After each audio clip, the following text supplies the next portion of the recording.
وہ political arena میں بھی ہوں گے. obviously بات ہے جو آپ کو گورن کر رہے ہوتے ہیں پھر وہاں پر بھی کہیں نہ کہیں اس کے امپیکٹس ہوتے ہیں. اور میں نے آپ کو کل چونکہ ڈیٹیل میں پاکستان کی کچھ کنٹمپریری مثالیں بھی دی تھی. چونکہ ہم انڈرسٹینڈ کر چکے ہیں ڈیٹیل کے اندر کہ امپیشنس کیا ہے, انٹالرنس کیا ہے, اور Pakistani society with reference to Pakistan case study of Pakistan اس کی کازز یا کازیٹو فیکٹرز کون سے ہیں. آج ہم دیکھتے ہیں کہ پارٹ 2 میں کہ اس کے اثرات کیا ہیں, نتائج کیا ہیں, امپلیکیشنز کیا ہیں پاکستانی سوسائٹی پہ, کس چیز کی جی, انٹالرنس کی, امپیشنس کی. Number 1, religious intolerance must reach to the level of killing the opponents.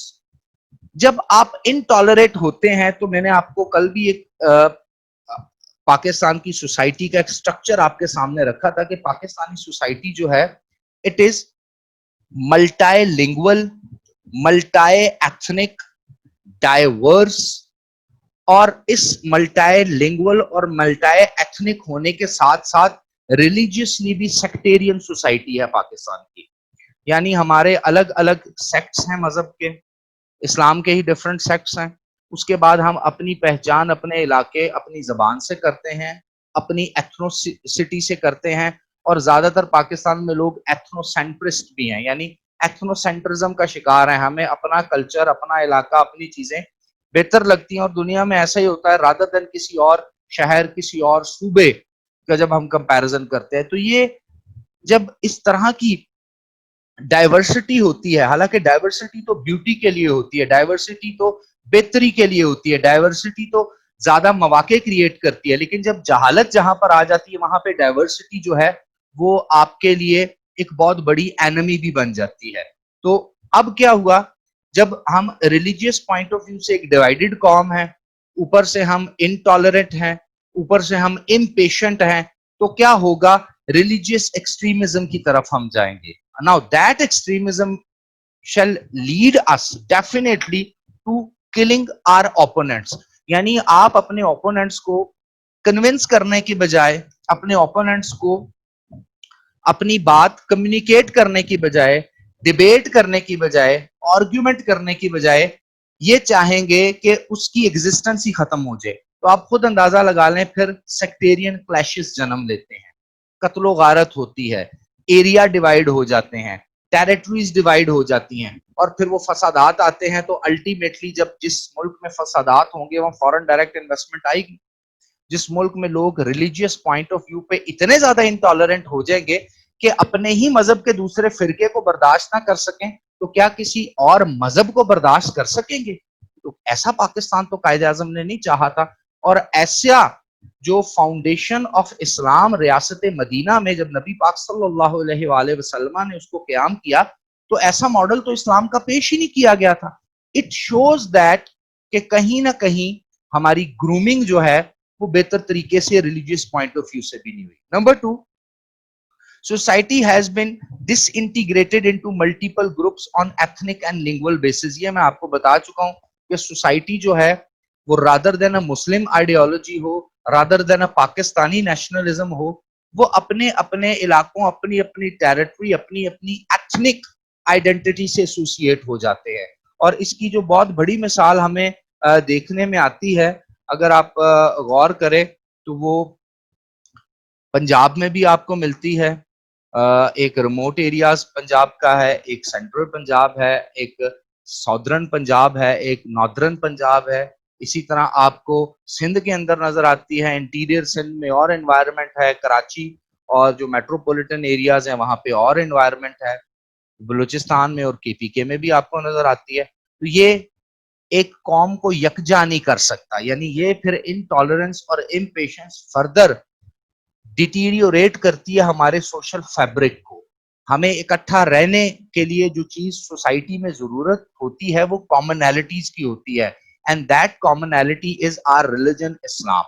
لیکن انفارچونیٹلی جب اس میں ہی ہم اتنا زیادہ ڈیوائڈ ہو جائیں گے تو پھر فردر انٹالریٹ ہو جائیں گے, تو پھر اس کی ڈس انٹیگریشن اور ڈویژن سٹارٹ ہو جاتی ہے. New behaviour of self help and self interest has dominated collective social benefits. ظاہر سی بات ہے اگر آپ بیہیویئرز دیکھیں تو اب ہماری سوسائٹی میں with the advent of 21st century بہت زیادہ آپ نے دیکھا ہوگا کہ سوسائٹی کے اندر لوگ اپنی ذات، اپنے سے متعلق اکنامک انٹرسٹ، اپنے سوشل انٹرسٹ، اپنے سیکٹیرین انٹرسٹ، اپنے ٹیریٹوریل انٹرسٹ کو پریفر کرتے ہیں، اور اس کی وجہ سے کیا ہوتا ہے، کولیکٹیو سوشل بینیفٹ نہیں ہوتا. اس کی میں کچھ پولیٹیکل ایگزامپلز آپ کو دوں گا.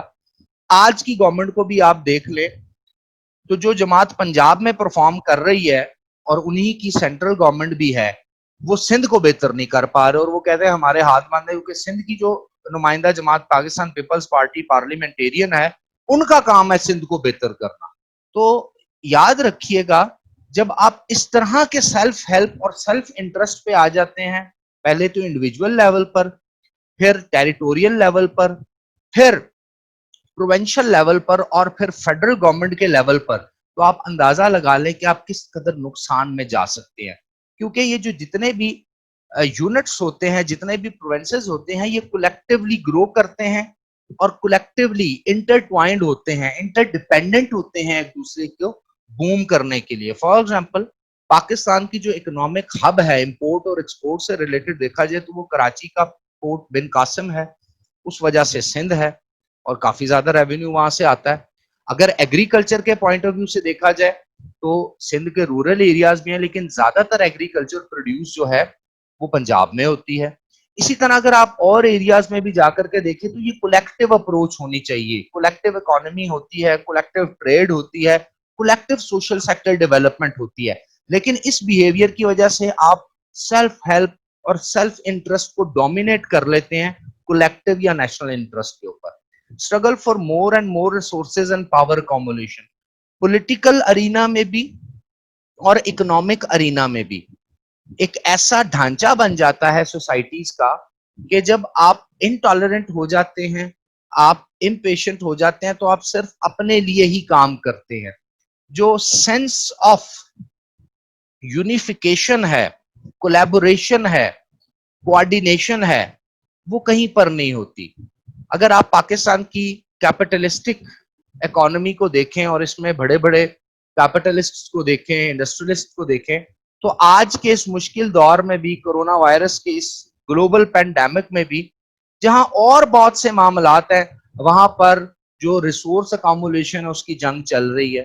عوام کو فروٹس نہیں مل رہے، اس کے فائدے نہیں مل رہے. کل بھی میں نے اس کے اوپر ڈیٹیل میں بات کی تھی. پرائس ہائیک ہے، مافیاز ہے، اور مافیاز کا ایک اپنا ایجنڈا ہے جس کو وہ پروموٹ کر رہے ہیں. تو ان ادر ورڈز اس بیہیویئر کی وجہ سے جو کنٹری ہے، جو پاپولیشن ہے، جو نیشن سٹیٹ ہے، at the end of the day نقصان اس کا ہوتا ہے. Social disorder and lawlessness, chaos, might is right, ایسی سوسائٹی میں بالکل ایسا ہی ہوگا.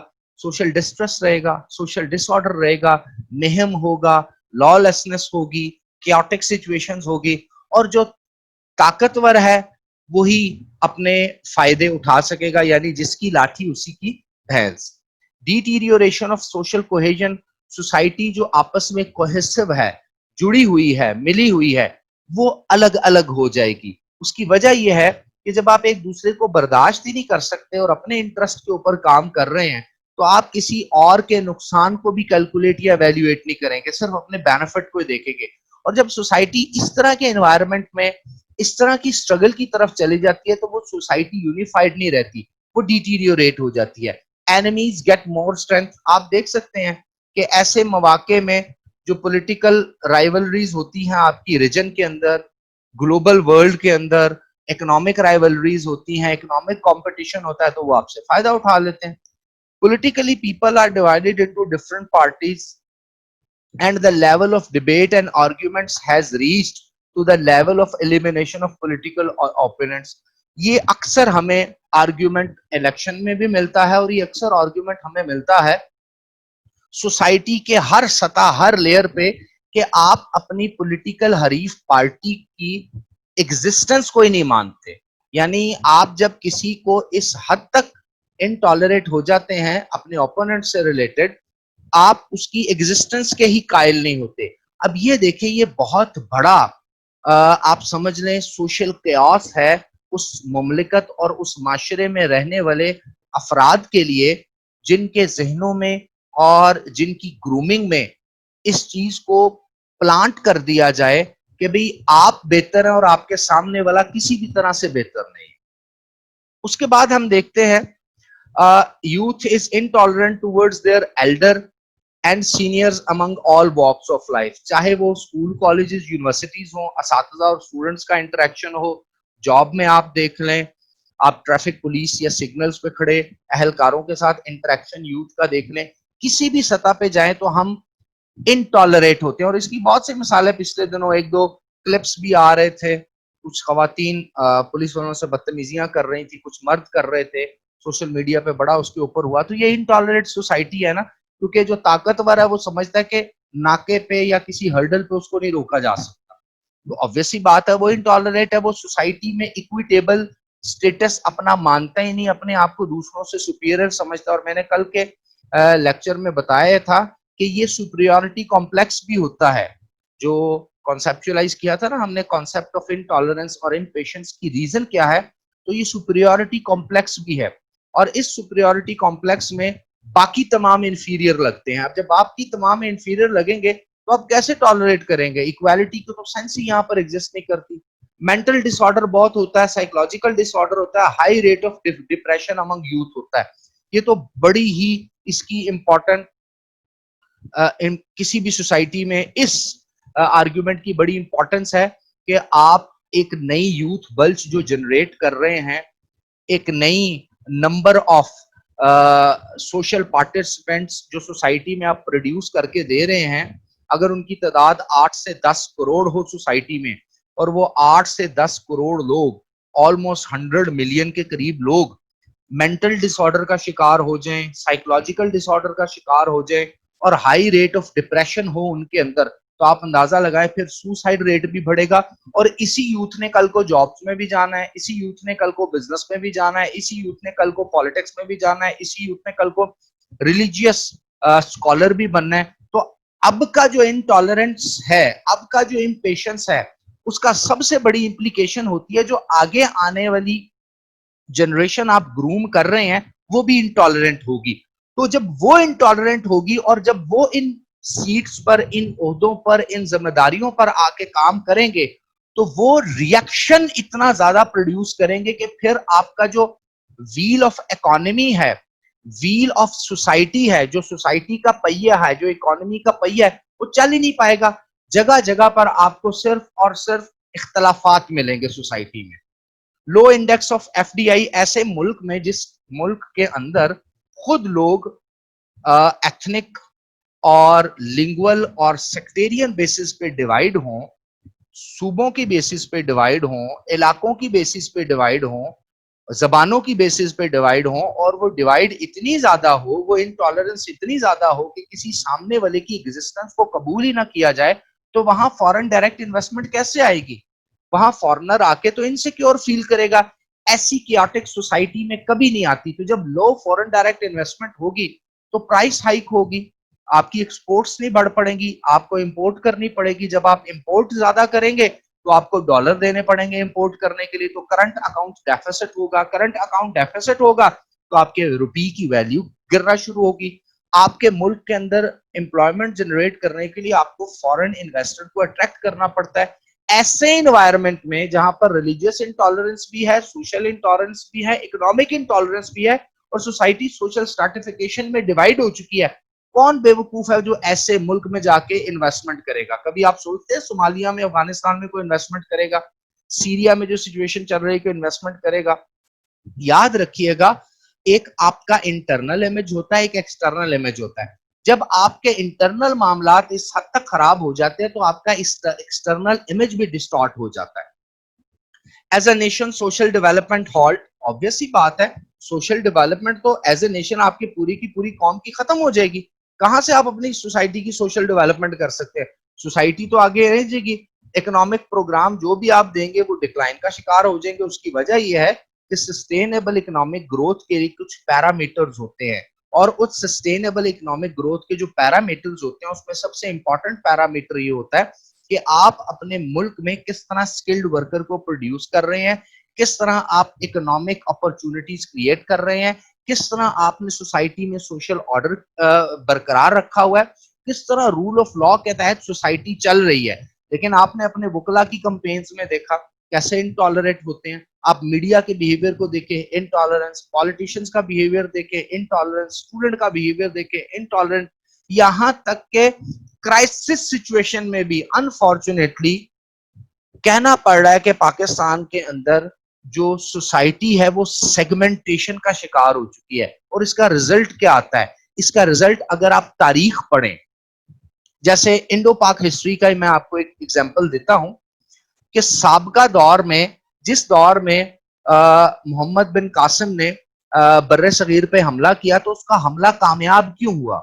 اگر آپ غور سے دیکھیں تو اس وقت جو بر صغیر یعنی اس وقت کا جو ہندوستان یہ خطہ تھا یہ چھوٹی چھوٹی پرنسپیلٹیز میں بٹا ہوا تھا, چھوٹی چھوٹی ریاستوں میں بٹا ہوا تھا, اور وہ ریاستیں آپس میں کنفلکٹک زون بنائی ہوئی تھی, ایک دوسرے سے کنفلکٹ کرتے تھے ذات کے نام پہ, مذہب کے نام پر, اکنامک اور ٹریڈ کے نام پر, لین دین کے نام پر. اب اس ڈیوائیڈ کی وجہ سے کیا ہوا کہ جب ایکسٹرنل انویڈر اندر آ کے حملہ کرتے تھے تو بہت سے لوگ اندر سے جو کسی اور ریاست کے یا کسی اور اسٹیٹ کے یا کسی اور پرنسپیلٹی کے خلاف ہوتے تھے وہ اس ایکسٹرنل انویڈر کا ساتھ دے دیتے تھے. تو اپنے ملک کے خلاف, اپنی قوم کے خلاف ہی بر صغیر میں وہ ہو جاتے تھے. تو وہاں پر کیا ہوتا تھا, وہاں پر پھر جو ایکسٹرنلز آتے تھے ان کے لیے آسانیاں پیدا ہوتی تھی. ایسا ہی ہوا, بعد میں غزنی آیا, اس کے بعد غوری آیا, یہاں تک کہ جب 1526 میں جنگ ہوتی ہے,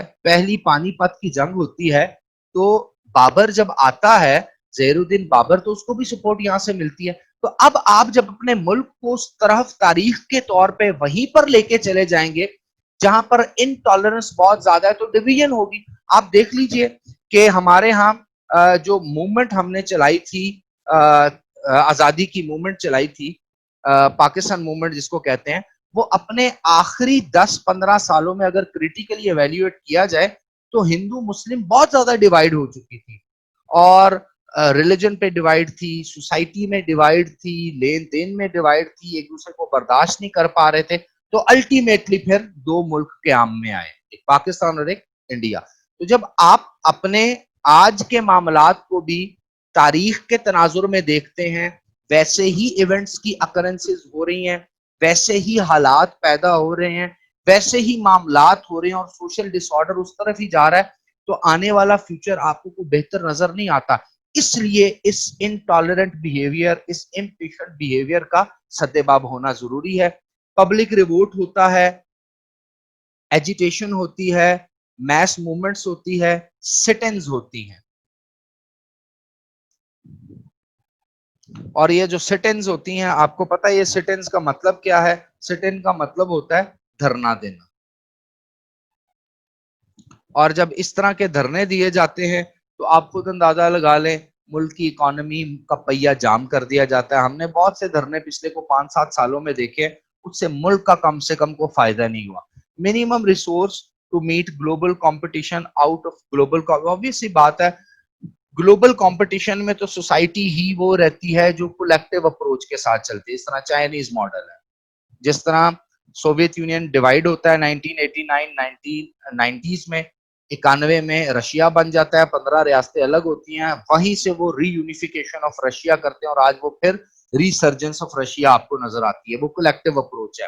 آپ کو ملیشیا میں, انڈونیشیا میں, ایون کہ بنگلہ دیش میں کولیکٹیو اپروچ نظر آتی ہے, آپ کو نائجیریا میں نظر آتی ہے, آپ کو دوسری طرف ٹرکی میں کولیکٹیو اپروچ نظر آتی ہے. ان سے بھی تو خلافت 1924 میں چھن گئی تھی, لیکن وہ دوبارہ کھڑے ہوئے.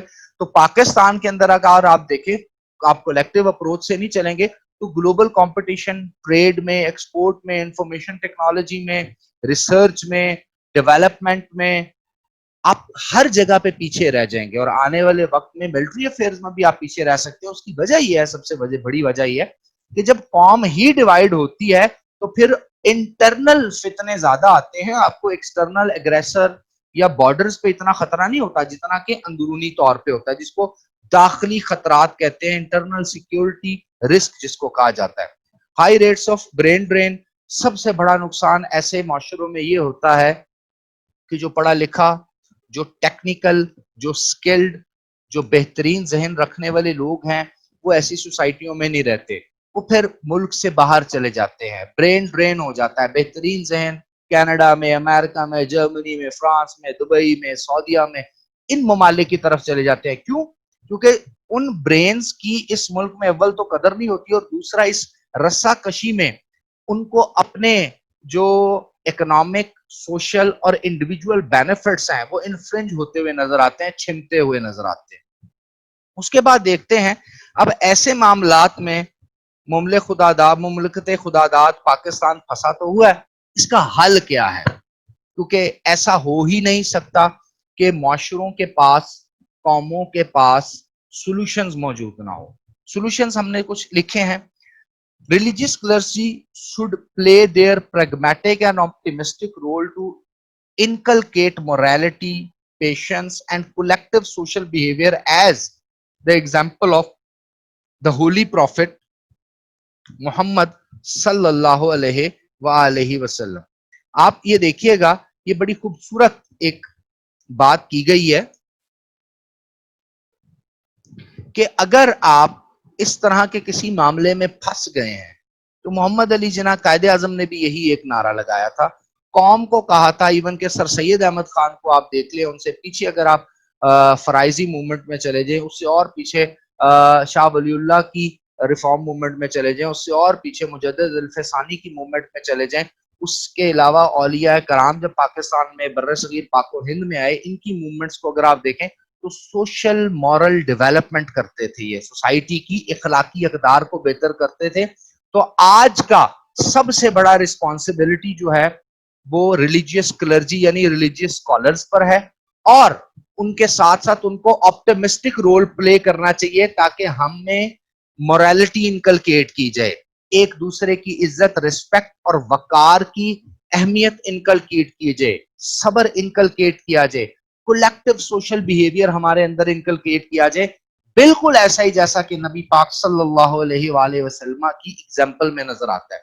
جب ہم قرآن سے کسی بھی چیز کی مدد لیتے ہیں تو ہمیں ہر ایک چیز کے بارے میں اللہ تعالیٰ کے واضح احکامات ملتے ہیں. اللہ قرآن میں فرماتا ہے کہ ہم نے, یعنی اللہ تعالیٰ فرماتا ہے کہ اللہ نے نبی پاک صلی اللہ علیہ وآلہ وسلم کی زندگی میں بہترین نمونہ بنا کے ہمیں دے دیا. یعنی نبی پاک صلی اللہ علیہ وسلم کی زندگی کو اگر ہم دیکھ لیں ایز اے رول ماڈل تو ہم اپنے آپ کو انڈیویجول اور کولیکٹیو لائف میں بہتر کر سکتے ہیں. Complete application of freedom of speech and freedom of expression to promote tolerance. میں نے کل کے لیکچر میں بھی بات کی تھی کہ فریڈم آف ایکسپریشن ہر ایک کے پاس ہونا چاہیے, فریڈم آف اسپیچ بھی ہونی چاہیے تاکہ وہ اپنے کم سے کم خیالات سرفیس کر سکے. اگر اس میں کوئی غلطی ہے, کوئی خامی ہے, کوئی خرابی ہے تو آپ اس آرگیومنٹ کو کنونسنگ وے میں ریبٹ بھی کر سکتے ہیں, ریپلائی بھی کر سکتے ہیں, ریئیکشن کر سکتے ہیں اور اس کو سمجھا سکتے ہیں. لیکن جب آپ کسی کو اس کی بات کہنے کی اجازت نہیں دیں گے اور ایسے تنگ قسم کے معاشرے ہوں گے, کلوز قسم کی سوسائٹی ہوگی, تو وہاں انٹالرنس رہے گی. تو یہ بڑا امپورٹنٹ ہے, ہونے چاہیے. ہاں, فریڈم آف ایکسپریشن کا قطعاً نہیں مطلب یہ نہیں ہوتا کہ آپ کسی کے مذہب, کسی کے لیڈرز, کسی کے آئیڈیلز کو تنقید کا نشانہ بنائیں.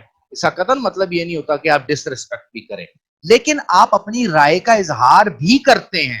اگر آپ کو کسی ادارے سے, کسی سسٹم سے, کسی نظام سے, کسی بھی چیز سے کوئی نقصان ہے, کچھ ڈس ایگریمنٹ ہے, آپ اس میں بہتری لانا چاہتے ہیں تو آپ کے پاس یہ اپرچونٹی ہونی چاہیے, اور یہ اپرچونٹی ہمیں اپنے اسٹوڈنٹس کو, اپنے بچوں کو کلاس روم سے دینی چاہیے. ان کی کلاس روم گرومنگ ہونی چاہیے, نہ کہ ایک مونولوگ ہو کہ ایک آیا اور آپ کو جو پڑھا دیا آپ نے اس کو فالو کرنا ہے, رادر دین آرگیومنٹ اور ڈیبیٹ کی طرف آپ جائیں. Promote social liberty and equality among society and transparent judicial system to restrict social intolerance. یاد رکھیے گا, میں نے کل بھی عرض کیا تھا کہ انٹالرنس کی ایک بڑی وجہ معاشرے میں ایبسنس آف سوشل جسٹس ہے. جب معاشرتی عدل نہیں ہوتا نا معاشرے میں, تو انسان کہتا ہے ٹھیک ہے, جب مائٹ از رائٹ ہے تو میں بھی طاقت سے اپنا فیصلہ کرتا ہوں, میں بھی اپنے مجرم کو خود ہی ججمنٹل ہو کے سزا دے دیتا ہوں, کیونکہ عدلیہ کا نظام اس کو پرووائڈ کچھ نہیں کر رہا. تو کیا کرنا ہے, سوشل لبرٹی دینی ہے آپ نے سوسائٹی کو, اور آپ نے ٹرانسپیرنٹ جوڈیشل سسٹم بنانا ہے, جو انفارچونیٹ پاکستان کا سب سے بڑا ایشو ہے. پاکستان کا ایشو پاکستان کی اکانومی نہیں ہے, یہاں تک کہ پاکستان کا ایشو کرپشن بھی نہیں ہے. اسٹوڈنٹ یاد رکھیے گا, جب تک عدل نہیں ہوگا باقی معاملات بہتر نہیں ہو سکتے, کیونکہ جب عدل ہوتا ہے تو طاقتور سے طاقتور کو بھی یہ میسج مل جاتا ہے کہ اگر میں نے کوئی غلطی کی تو مجھے اس کے اگینسٹ سزا ملے گی. اور یہ جو سزا اور جزا کا نظام ہے, اسلام کی بنیاد ہی اس کے اوپر ہے. بڑے سے بڑا ہو, طاقتور سے طاقتور ہو, متقی سے متقی ہو, بہترین سے بہترین کوئی شخص سروسز دے چکا ہو, پھر بھی اگر وہ کہیں غلطی پر ہے تو پھر اس کو عدل کے اس نظام سے گزرنا ہے جہاں پر ایکویلٹی ہو, جہاں پر وہ اس چیز پر مجبور ہو کہ وہ قانون سے بالا نہیں ہے. اور پاکستان جیسے معاشروں میں یا ملکوں میں سب سے بڑا پرابلم ہی یہ ہے کہ یہاں پر جوڈیشل سسٹم جو ہے وہ ٹرانسپیرنٹ نہیں ہے, unfortunately. promotion of equitable distribution of resources in society to promote harmony.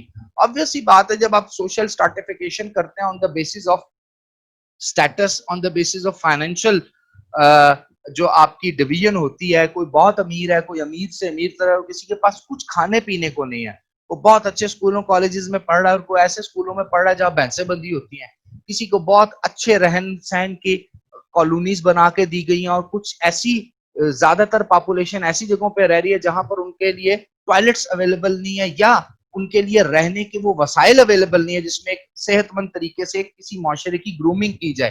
تو جب ایکویٹیبل ریسورسز ڈسٹریبیوشن نہیں ہوگی, جو کہ ملک کے پاس, جو ملک کی ذمہ داری ہے, جو ٹیکس کلیکٹ کیا جاتا ہے, انڈائریکٹ ٹیکس میں تو ہر بندے سے ٹیکس کلیکٹ ہو رہا ہے, ڈائریکٹ ٹیکسیشن میں تو چلیں پھر جو امیر ہے اس سے ٹیکس کلیکٹ ہوتا ہے, تو یہ ایک بہت بڑی reason. Establishment of meritocracy, education for positive social member rather than promoting the lingual system of education. obvious ہی بات ہے, پاکستان میں جو dual lingual system of education ہے یہ بڑا عجیب و غریب ہے, انگلش میڈیم اور اردو میڈیم, آپ ایک ہی میڈیم رکھیں, کیونکہ تعلیم وزڈم کا نام ہے, تعلیم دانش مندی کا نام ہے, تعلیم جاننے کا نام ہے, تعلیم کھوج لگانے کا نام ہے, تعلیم پہچاننے کا نام ہے, تعلیم عمل کرنے کا نام ہے, نہ کہ زبانیں سیکھنے کا. آپ دنیا میں دیکھ لیں, چائنیز کتنی آگے چلے گئے ہیں, فرینچ کتنی آگے چلے گئے ہیں, اسپینش کتنی آگے چلے گئے ہیں, ڈچ کتنی آگے چلے گئے ہیں. یہ وہ لوگ ہیں جو انگریزی نہیں بولتے, آدھے سے زیادہ یورپ میں انگریزی نہیں بولی جاتی. تو یہ انڈیا پاکستان پہ ایک لعنت ہے کہ جس کے پاس انگریزی کے دو لفظ, دو سینٹنس, دو لائنیں, دو ایپلیکیشنیں, دو پیراگراف لکھنے آتے ہیں, ہم اس کو پڑھا لکھا کہتے ہیں, اس نظام کو امپلیمنٹ کرتے ہیں. حالانکہ آج کی ماڈرن ریسرچرز یہ بتا چکے ہیں کہ اگر آپ نے گرومنگ بہترین کرنی ہے کسی بھی قوم کی, تو اس کی نیٹو لینگویج میں اس کو سمجھائیں تو وہ زیادہ بہتر طریقے سے گروم ہو سکتی ہے وہ قوم. pragmatic measures to counter extreme poverty, religious, traditional, orthodox to positive modernity. یاد رکھیے گا, پاورٹی جو ہے is the mother of all evils.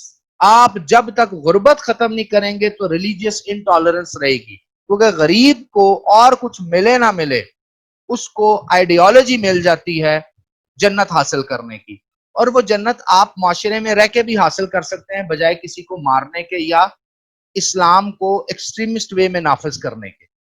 آپ اپنی زندگی کو بہترین طریقے سے گزار کے بھی جنت حاصل کرتے ہیں, اور بہترین وے بھی یہی ہے. نبی پاک صلی اللہ علیہ وآلہ وسلم نے فرمایا اسلام میں رحمانیت نہیں ہے, چھوڑ چھاڑ کے سب چیزیں سائیڈ پہ ہو جو, اور نئے نئے طریقے سے کو اللہ کو تلاش کرو, بلکہ معاشرے میں رہو, لوگوں میں رہو, ملو, اٹھو بیٹھو, معاملات زندگی, کسی سے کچھ لو, کسی کو کچھ دو, کسی سے کچھ حاصل کرو, کسی کو کچھ ڈلیور کرو, اس میں بہتر پرفارم کرو. گیم سے باہر جا کر کے گیم نہیں کھیلی جا سکتی, سسٹم کے اندر رہ کر سسٹم کی پرابلمز کے ساتھ چلتے ہوئے آپ نے معاملات کو بہتر کرنا ہے, اور اپنی موریلٹی اتنی اسٹرانگ ہونی چاہیے کہ آپ نے اسلامک پرنسپلز کے اکارڈنگلی پرفارم کرنا ہے, تب آپ کو جنت ملے گی. تو جب ایکسٹریم پاورٹی ہوگی, ریلیجیس اور ٹریڈیشنل آرتھوڈاکسیز ہوں گی, تو پازیٹیو ماڈرنٹی کی طرف نہیں آیا جائے گا. Policies for making skilful education and grooming opportunities in youth. یاد رکھیے گا, ڈگریاں حاصل کرنے سے کچھ نہیں ہوتا, دنیا میں وہی قومیں آگے گئی ہیں جن کے پاس سکل ہوتا ہے. تو سکلفل یوتھ کو پیدا کیا جائے, پروموٹ کیا جائے, rather than making boundaries for media to restrict activities that create sensational news, panic and hopelessness in youth.